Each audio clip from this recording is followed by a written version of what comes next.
Hello, future homeowners. I'm John Warner with Mortgage and Credit Pro.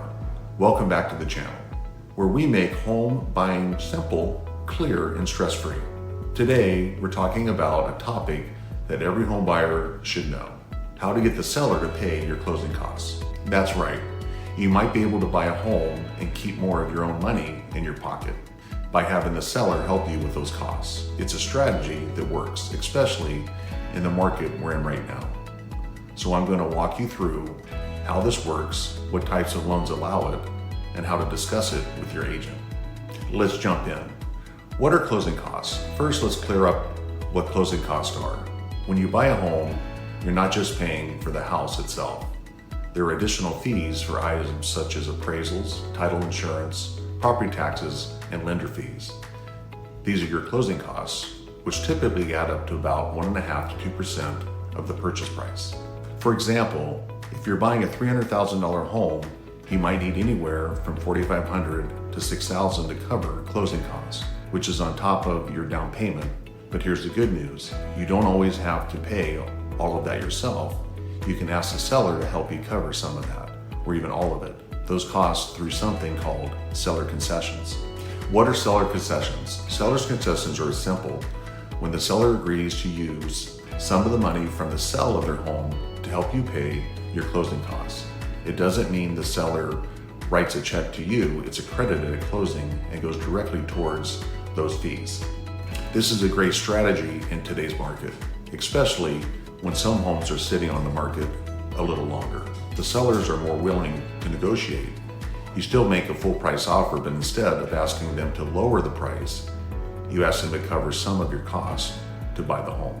Now let's discuss the loan programs, as each one has different rules regarding the seller contribution amount. Conventional loans, the amount depends on the down payment. If you're making a down payment less than 10%, the seller can pay up to 3% of the purchase price towards your closing costs. If you put down 10% to 25%, that amount goes up to 6%. FHA loans. FHA is a great first-time home buyers because the seller credit contribution is up to 6% of the purchase price, regardless of your down payment. VA loans for veterans or active duty military. VA loans allow sellers to pay up to 4% of the price towards closing costs or even pay off debt to help qualify. USDA loans. If you're buying in a rural area, USDA loans allow the seller to pay up to 6% towards your costs. So no matter which loan program you're using, there's almost always a way to work the seller concessions into the deal. Many buyers believe the only option is to ask for a lower price. But here's a secret. Sometimes seller paid closing costs, saving more money than a price cut would. For example, let's say you're buying that same home for $300,000 and you ask the seller to drop the price to $295,000. That saves you $5,000, but it reduces your monthly payment by approximately $30 a month. But if you keep the full price offer at $300,000 and you have the seller pay $5,000 towards your closing costs, that's $5,000 less cash you need to bring to the closing table on day one. For most buyers, keeping the cash for moving expenses, furniture, or an emergency fund is a much bigger win. So how do you make this happen? It all starts with writing it into your offer. Your real estate agent will include it in the purchase agreement as a seller paid closing costs. For example, it might say seller to contribute $6,000 towards closing costs. In today's market where sellers are motivated, this is becoming more common, especially for homes that have been on the market for a while.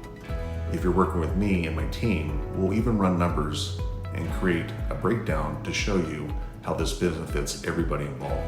We'll even talk directly with the seller's agent to help them understand why it's a win for both sides. Let me tell you about Sarah and James. They were first-time home buyers, nervous about how much cash they need to close. They wrote a full price offer on their home and asked for sellers to pay $7,500 towards the closing costs. The sellers agreed, and Sarah and James only had to bring in their down payment to closing. They moved in with money left over for furniture and didn't feel stretched financially. That's the power of seller concessions.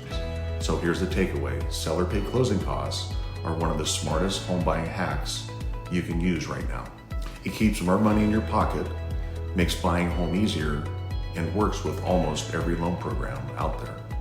If you're considering buying a home and want to know exactly how much you could ask for based on the loan program you're using, please reach out to me at Mortgage and Credit Pro.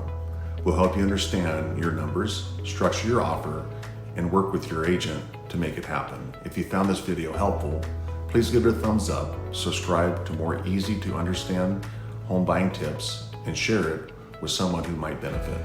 Thank you for watching. I'm John Warner, and I'll see you in the next video.